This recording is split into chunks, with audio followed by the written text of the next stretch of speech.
बच्चों, happy mathematics to you all.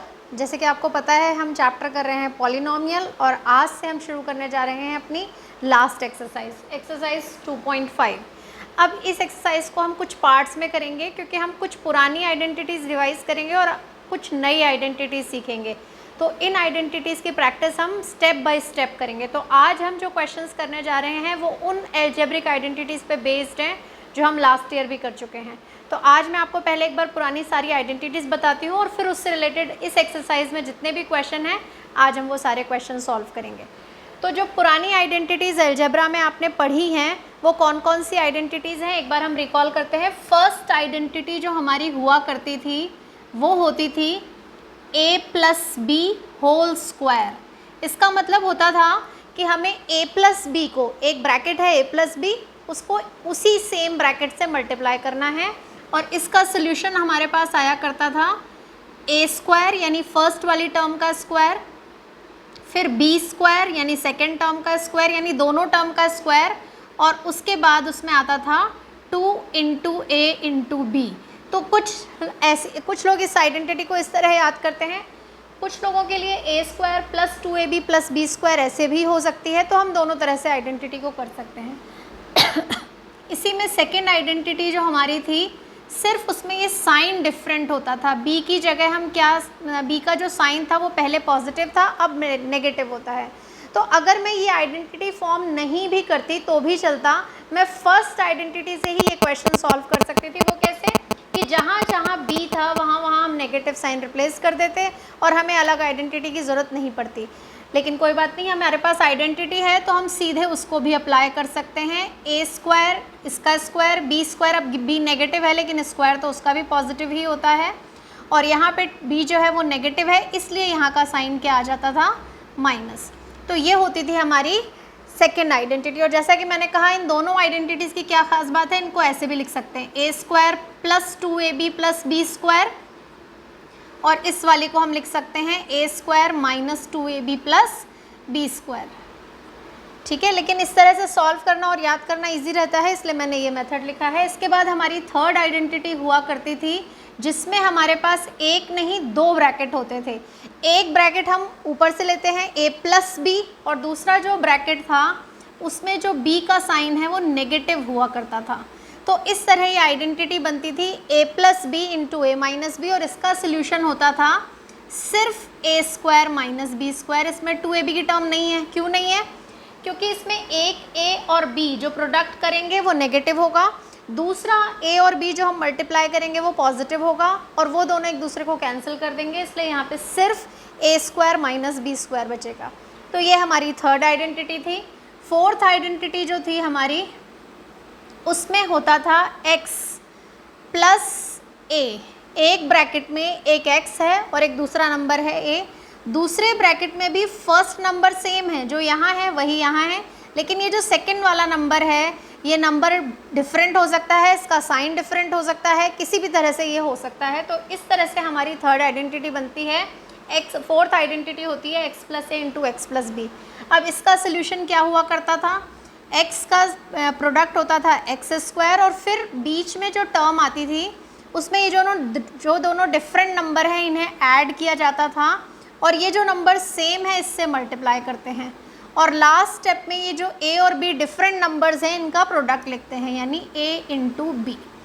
तो ये है हमारी फर्स्ट 4 आइडेंटिटीज़ जिस पर हम आज अपने क्वेश्चंस करने जा रहे हैं। अब ये क्वेश्चंस जो हैं ये दो टाइप के हैं।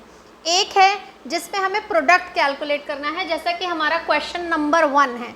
इसमें ये सब आइडेंटिटीज़ जैसे अभी मैंने लिखी हैं उसी तरह काम में आएंगी। ये पार्ट जो है ये हमारा क्वेश्चन वाला पार्ट है और ये हमारा आंसर वाला पार्ट होगा। लेकिन इसके बाद जो क्वेश्चन फैक्टराइजेशन के आते हैं उनमें यही आइडेंटिटीज़ रिवर्स ऑर्डर में काम में आती है, यानी वहाँ पे क्वेश्चन ये होता है और आंसर में हमें इस तरह के जो फैक्टर्स हैं, जो प्रोडक्ट फॉर्म है, ये लिखनी होती है। तो एक ही आइडेंटिटीज़ दोनों डायरेक्शन में काम में आएगी, सीधे सॉल्व होगी तो प्रोडक्ट और रिवर्स सॉल्व होगी तो फैक्टराइजेशन। तो इसलिए हमें ये आइडेंटिटीज़ दोनों डायरेक्शंस में लर्न होनी ज़रूरी है। तो जितना ज़्यादा याद होंगी, जितना फ्लुएंट हो जाएंगे आप इन क्वेश्चंस में, उतना ही आपको इसमें हेल्प मिलेगी। तो पहले हमें आइडेंटिटीज़ लर्न करनी है, फिर हमें क्वेश्चन करने हैं। तो आइडेंटिटी सारी रिकॉल कर ली है। अब हम क्वेश्चन स्टार्ट करते हैं। सबसे पहले क्वेश्चन नंबर 1 सॉल्व करेंगे। जो फर्स्ट 3 क्वेश्चंस हैं वो हमारी 4th आइडेंटिटी पे बेस्ड हैं। कैसे, ध्यान से देखिए। इन तीनों क्वेश्चंस में हमारा फर्स्ट नंबर सेम है। x यहाँ भी और यहाँ भी, यहाँ पे भी दोनों ब्रैकेट का फर्स्ट नंबर x है और यहाँ पे भी दोनों ब्रैकेट का फर्स्ट नंबर सेम है। x नहीं है, 3x है, लेकिन सेम है। तो ये जो तीनों पार्ट्स हैं ये हमारे 4th आइडेंटिटी से सिंप्लीफाई होने वाले हैं। करके देखते हैं। जैसे फर्स्ट वाला पार्ट है x + 4 × x + 10। तो चलिए पहले एक बार हम आइडेंटिटी अपनी लिख लेते हैं। यहाँ पे क्या बताई थी मैंने आपको आइडेंटिटी, कि x + a × x + b हो तो हम उसकी जगह यूज़ करते हैं x²। फिर ये जो दोनों डिफरेंट नंबर्स हैं इनका सम, इनका x के साथ प्रोडक्ट और फिर डिफरेंट नंबर्स का प्रोडक्ट। अब हम इसमें वैल्यूज़ पुट करके देखते हैं। जैसे x + 4 और x + 10 है तो आपको पता चलेगा x की जगह तो x ही है। तो जहाँ जहाँ x है हमें कुछ भी चेंज नहीं करना, जहाँ x है वहाँ पे x ही आएगा। लेकिन a और b की जगह हमें यूज़ करना है 4 और 10। तो यहाँ पे 4 + 10 × x हो गया और यहाँ पे 4 × 10 हो गया। तो क्या सोल्यूशन बन गया, x² + 4 + 10 14x और 4 10 40। तो बहुत ही सिंपल एग्जाम्पल है ये हमारी 4th आइडेंटिटी का। अब इसी में ही साइन को भी साथ में इंक्लूड करें तो वो हमारा सेकंड वाला क्वेश्चन बनता है। सेकंड क्वेश्चन को अगर आप देखें तो आपको पता चलेगा x + 8 × x - 10। अब इसमें जब हम आइडेंटिटी अप्लाई करने जाएंगे तो पहले जो सेम नंबर है हमें उसका स्क्वायर करना है, यानी x का स्क्वायर करना है। फिर ब्रैकेट में हमें 8 और -10 को ऐड करना है। याद रहे कोई भी नंबर के साथ अगर कोई साइन है तो वो साइन हम उस नंबर के साथ ही रखेंगे। तो इसलिए हम इसे क्या लेंगे, 8 - 10x, और जब मल्टीप्लाई करेंगे तब भी 8 × -10। तो अब की बार हमारा सोल्यूशन बना x², 8 - 10 -2 हो गया और 8 10 -80 हो गया। तो जब हम सारे साइन वगैरह प्रॉपर तरीके से लिखेंगे तो इसका सोल्यूशन क्या दिखेगा हमें, x² - 2x - 80। तो इस तरह से कोई भी साइन अगर किसी नंबर के साथ है तो वो साइन आप साथ में लेके चलिए। अब जैसे थर्ड पार्ट है, इसमें भी यही सेम आइडेंटिटी अप्लाई हो रही है, लेकिन इसमें जो x चीज़ हम जहाँ पे यूज़ कर रहे थे उसकी जगह अब की बार हमें 3x यूज़ करना है।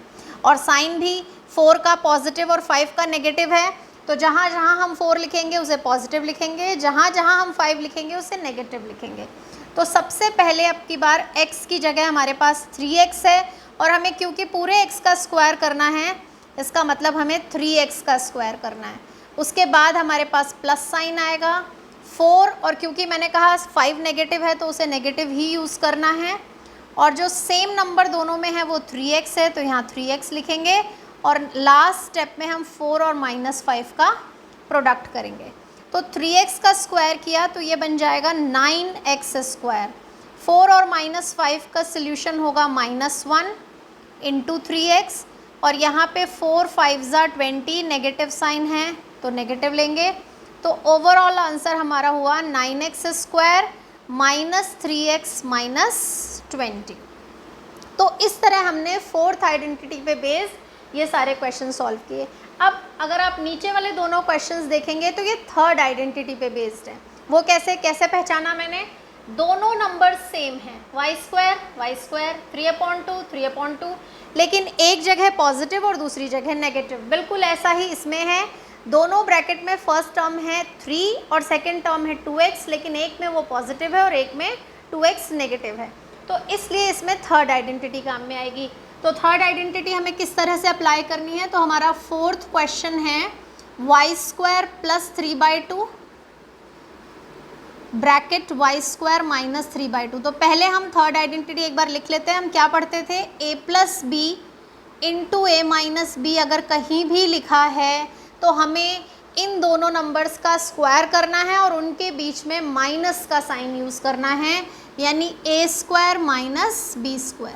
तो इस पर्टिकुलर क्वेश्चन के लिए हमारे पास क्या बनेगा, y² का स्क्वायर और फिर 3/2 का स्क्वायर।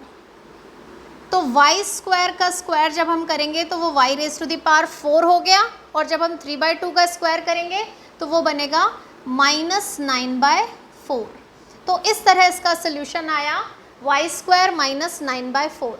अब जैसे ये वाला है 5th पार्ट, इसमें कैसे करेंगे, इसमें लिखा है 3 - 2x इंटू 3 + 2x। अब इसमें नेगेटिव टर्म पहले हो पॉजिटिव पहले हो, इससे कोई फ़र्क नहीं पड़ता, बस हमें ध्यान ये रखना है कि हमारे दोनों ब्रैकेट्स में जो बीच वाला साइन है या फिर किसी एक नंबर का जो साइन है वो ऑपोजिट होना चाहिए।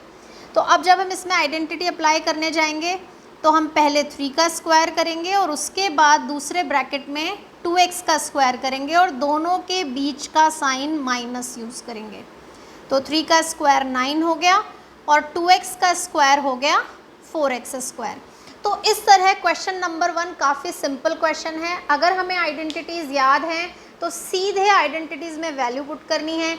इस तरह का क्वेश्चन अगर एग्ज़ाम में पूछा जाता है तो आप बहुत जल्दी इसमें मार्क्स स्कोर कर सकते हैं। इसलिए सिर्फ आपको आइडेंटिटीज़ याद होनी चाहिए और नज़र आनी चाहिए कि किस जगह कौन सी आइडेंटिटी अप्लाई हो रही है। तो अगर आपने इसकी प्रैक्टिस कर ली तो ये क्वेश्चन वैसे ही बिल्कुल सिंपल हो जाएगा। अब हम आइडेंटिटीज़ पे बेस्ड दूसरा क्वेश्चन सॉल्व करते हैं।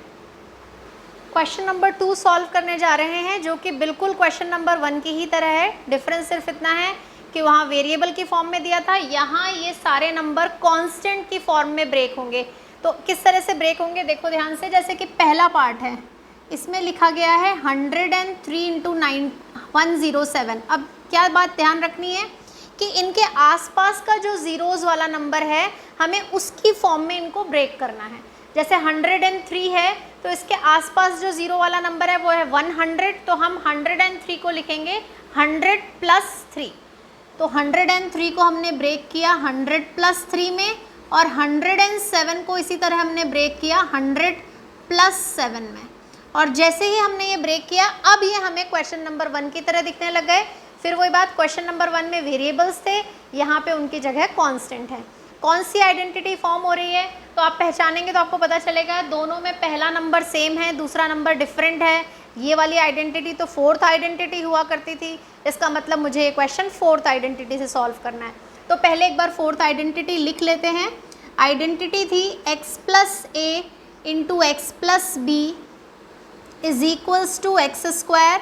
+ a + b x + ab। जब हम शुरू में नए क्वेश्चन सॉल्व कर रहे होते हैं तो हमें साथ में आइडेंटिटी ज़रूर लिखनी चाहिए, उससे हमें कन्फ्यूजन्स कम होते हैं।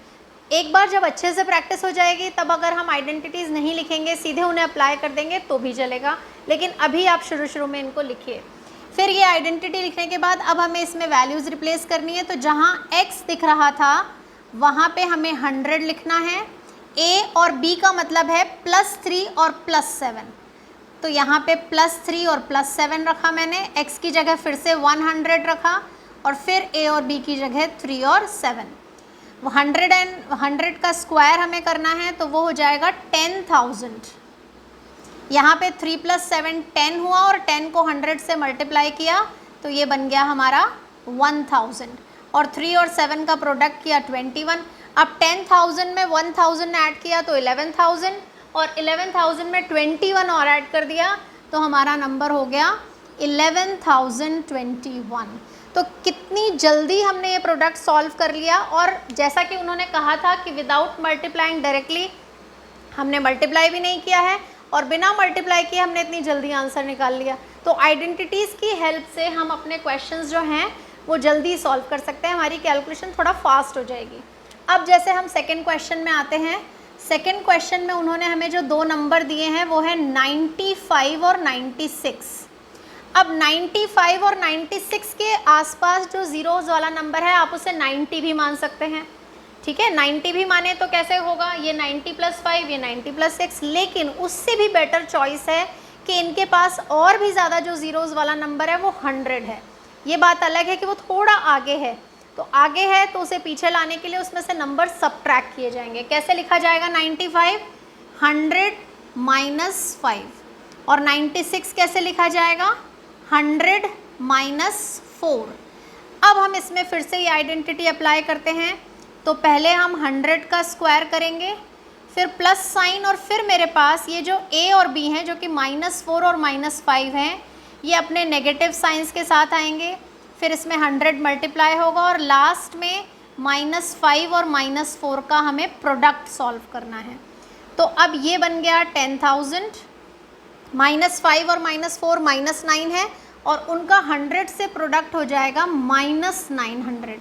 लेकिन क्योंकि यहाँ पे दोनों टर्म्स पॉजिटिव हैं, ये प्रोडक्ट हमारा फिर से +5 4 20 हो जाएगा। अब 10,000 में से जब हम 900 सब्ट्रैक्ट करेंगे तो वो बचेगा 9100, और जब हम उसमें 20 ऐड कर देंगे तो वो बन जाएगा 9120। थर्ड पार्ट करेंगे अब। 104 × 96। अब इसमें एक नंबर 100 के आगे है और एक नंबर 100 के पीछे है, यानी एक प्लस की फॉर्म में लिखा जाएगा और एक माइनस की फॉर्म में।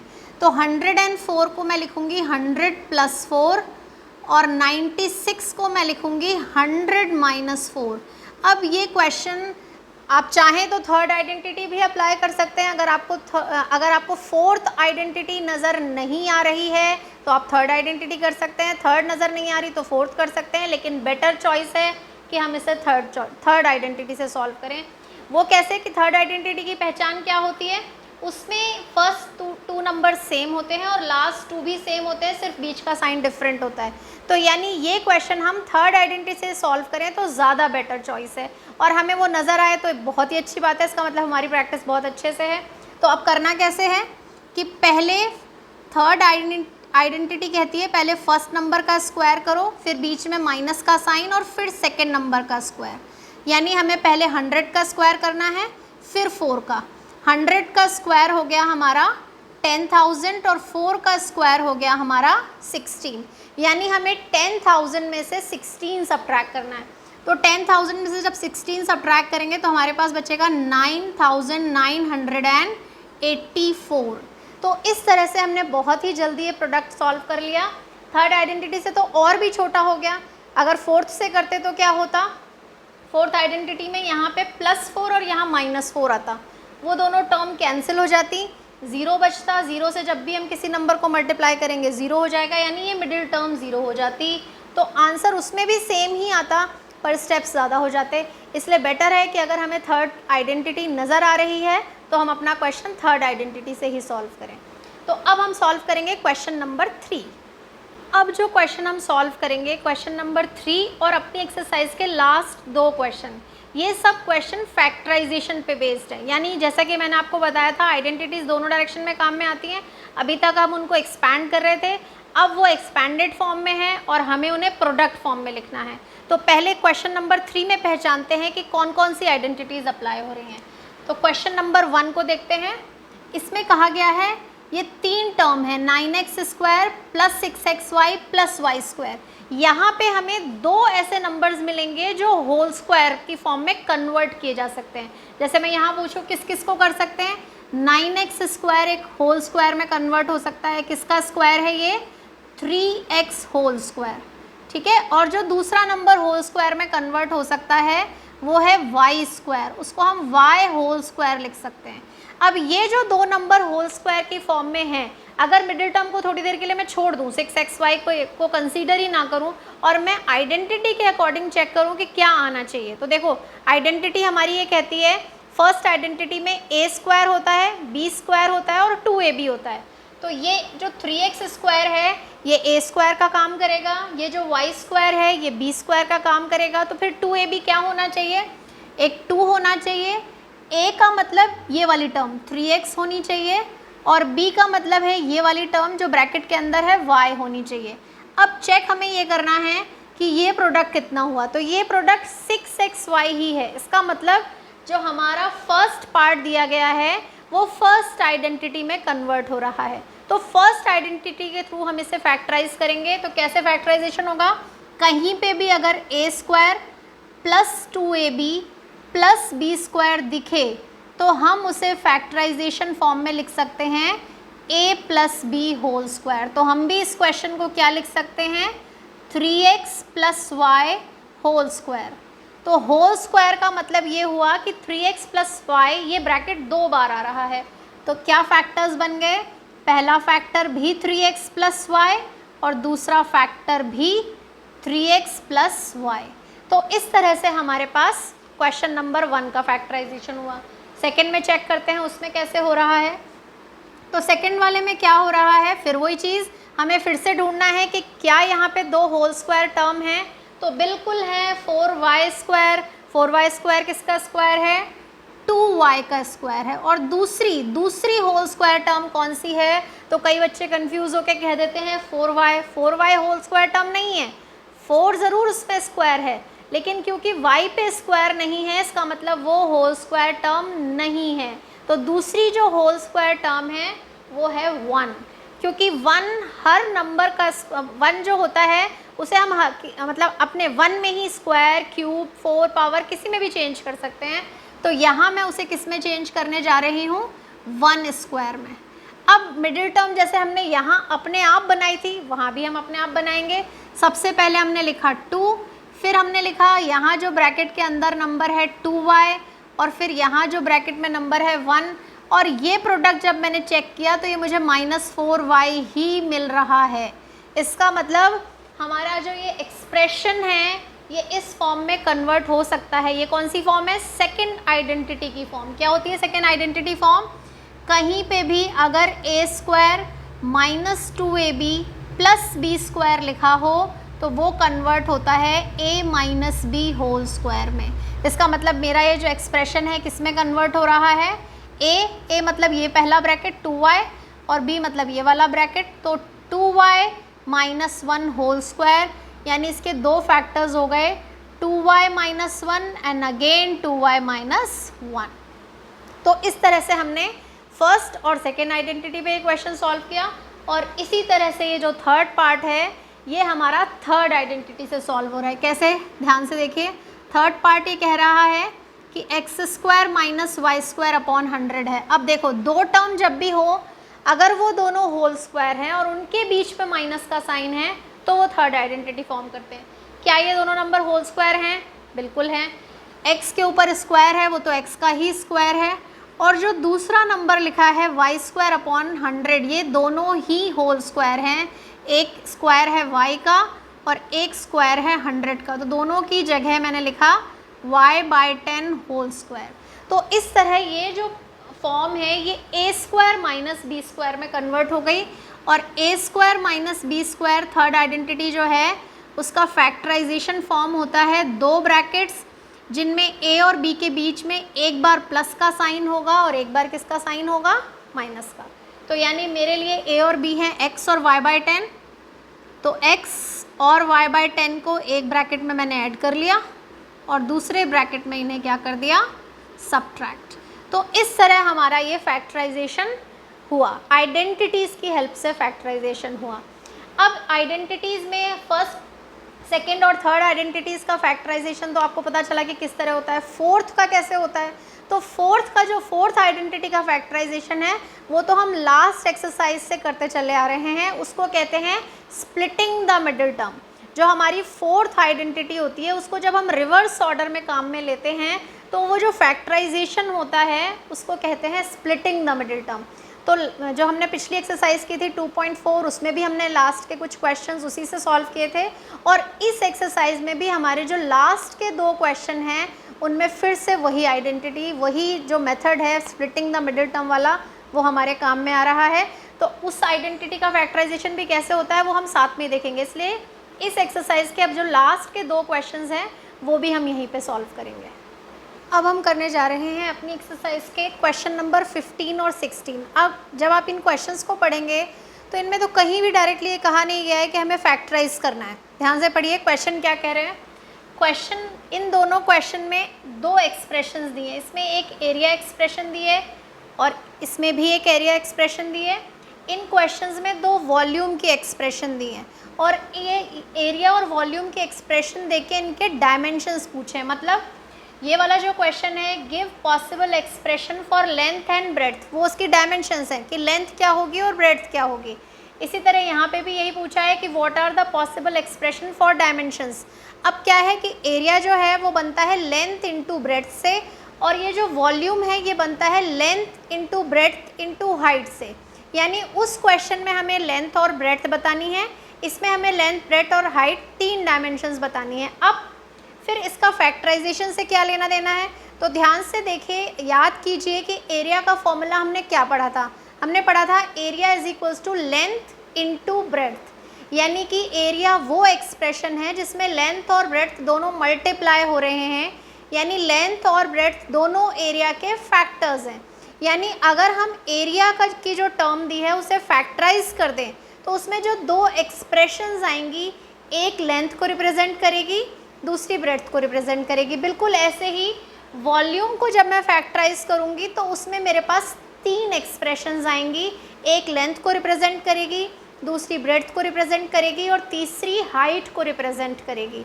यानी हमें इनडायरेक्टली जाकर के फैक्टराइजेशन करना है, डायरेक्ट हमें नहीं कहा गया है फैक्टराइज कीजिए, पर अगर हमें ये पता है कि एरिया और वॉल्यूम में जो फॉर्मूला होता है वो जो उसमें जो 3 चीज़ें आती हैं या 2 चीज़ें आती हैं वो फैक्टर्स ही होती हैं, तो हम इजीली फैक्टराइज कर सकते हैं।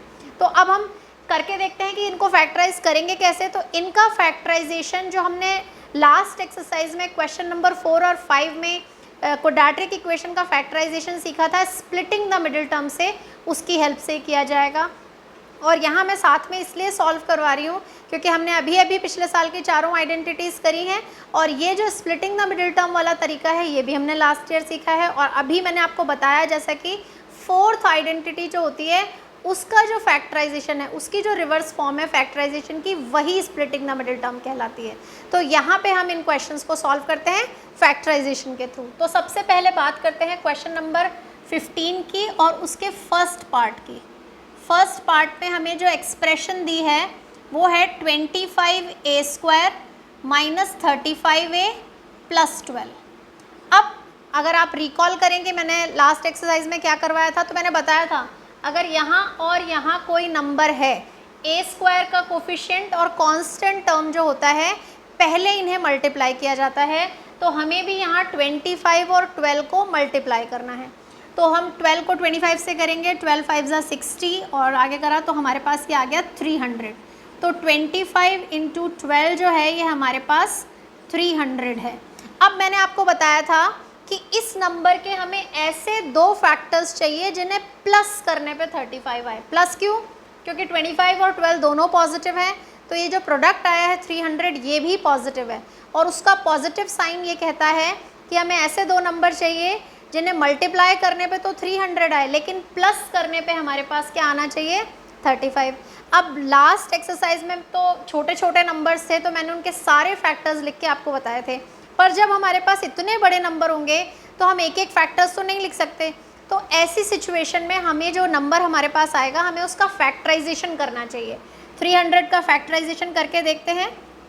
सबसे पहले ये 2 से करेंगे तो 150 बचेगा, 150 फिर 2 से किया 75, 75 को 3 से किया 25, 25 को 5 से किया। तो ये जो सारे नंबर्स आए हमारे पास, इनके डिफरेंट 2 कॉम्बिनेशंस बनाने हैं और चेक करना है कि ऐसा कौन सा कॉम्बिनेशन बनेगा जिसका सम 35 हो। अब जैसे 5 5 ज़ा 25 हो सकता है, 3 2 ज़ा 6 2 ज़ा 12, 25 और 12 हो सकते हैं, पर उनका सम तो नहीं है। तो मैंने क्या किया, 3 5 ज़ा 15, ये जो 3 और 5 है इनको एक साथ कर लिया, 15 हो गया। और ये 5 2 ज़ा 10 2 ज़ा 20, तो 15 और 20 ये 2 ऐसे नंबर्स हो गए जिनका प्रोडक्ट 300 बनेगा और जिनका सम 35 बनेगा। तो हम इसी तरह से इसको स्प्लिट करते हैं।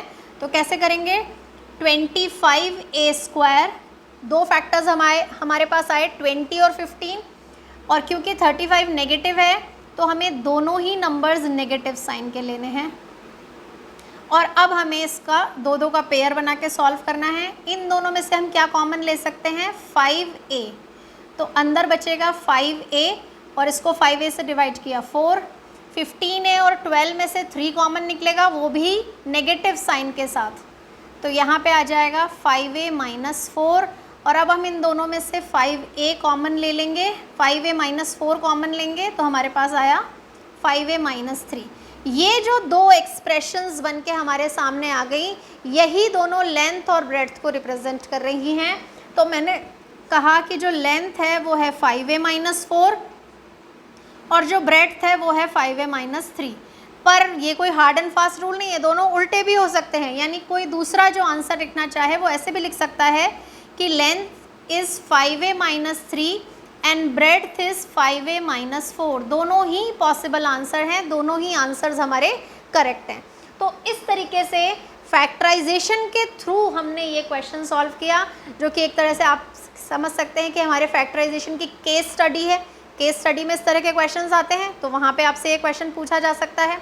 अब हम इसी का ही सेकंड पार्ट सॉल्व करते हैं, जहाँ पे हमें एक्सप्रेशन क्या दी गई है, 35y square plus 13y minus 12। अब यहाँ भी हम 35 और माइनस 12 को मल्टीप्लाई करेंगे, तो 12 5 66 और ये सारा प्रोडक्ट हमारे पास हो गया 420। अब ध्यान से देखिए, क्योंकि अब की बार 35 पॉजिटिव है और 12 नेगेटिव, तो हमारे 420 का साइन भी नेगेटिव है। और ये नेगेटिव साइन ये रिप्रेजेंट करता है कि हमें ऐसे दो नंबर चाहिए जिनका प्रोडक्ट 420 हो, लेकिन जिनका डिफरेंस जो है वो 13 आना चाहिए। अब फिर वही बात है कि हम एक एक फैक्टर्स तो नहीं लिख सकते, तो हम इसी तरह इसका फैक्टराइजेशन कर लेते हैं, जिससे हमें ईजिली इसके दो फैक्टर्स मिल जाएं।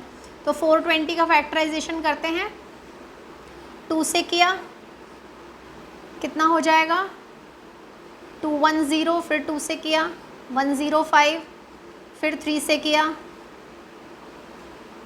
3 3 9 1, 3 5 15, 5 से किया 7।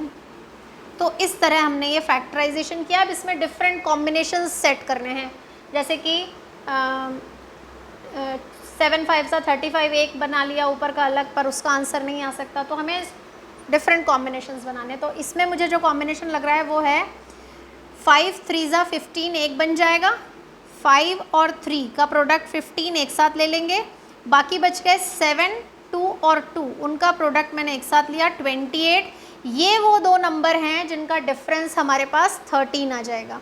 इसका मतलब मुझे 13y को 15y और 28y में स्प्लिट करना है, एक पॉजिटिव और एक नेगेटिव।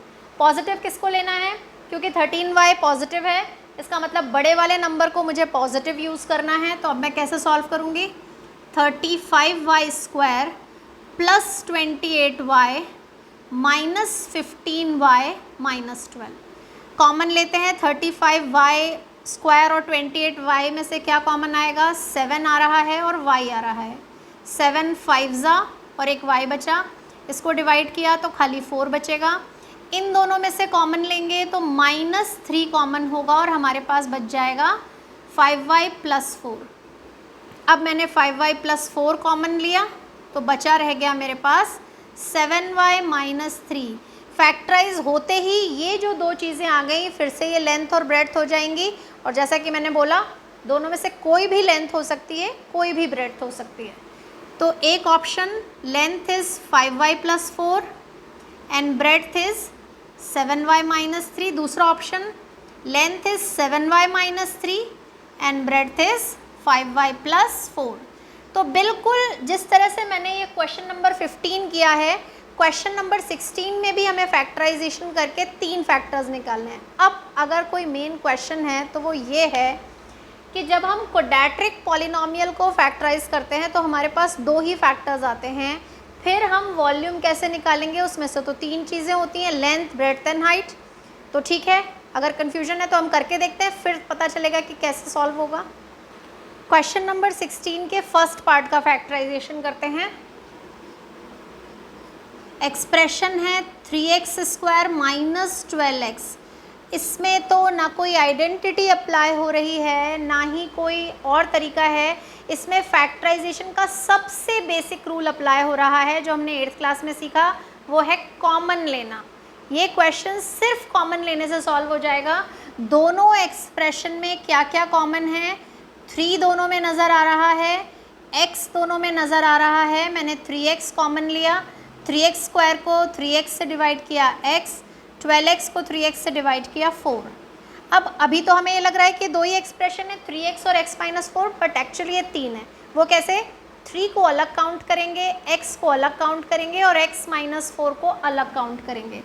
तो लेंथ ब्रेड्थ और हाइट की पॉसिबिलिटीज़ हैं कि शायद लेंथ 3 है ब्रेड्थ x है और हाइट x-4 है, या फिर कोई दूसरी चॉइस हो सकती है, लेंथ x हो सकती है, ब्रेड्थ ये हो सकती है, हाइट ये हो सकती है, या लेंथ ये हो सकती है, ब्रेड्थ और हाइट ये हो सकती है, यानी यहाँ बहुत सारे कॉम्बिनेशन बन सकते हैं। आप उनमें से कोई भी एक लिखेंगे, आपका आंसर करेक्ट हो जाएगा।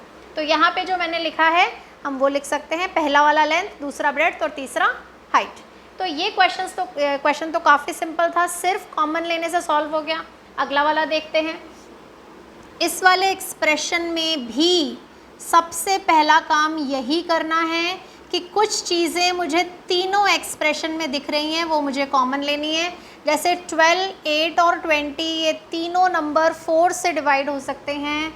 उसके अलावा k इसमें भी और इसमें भी प्रेजेंट है, यानी मुझे 4k पहले पूरे एक्सप्रेशन में से कॉमन लेना है।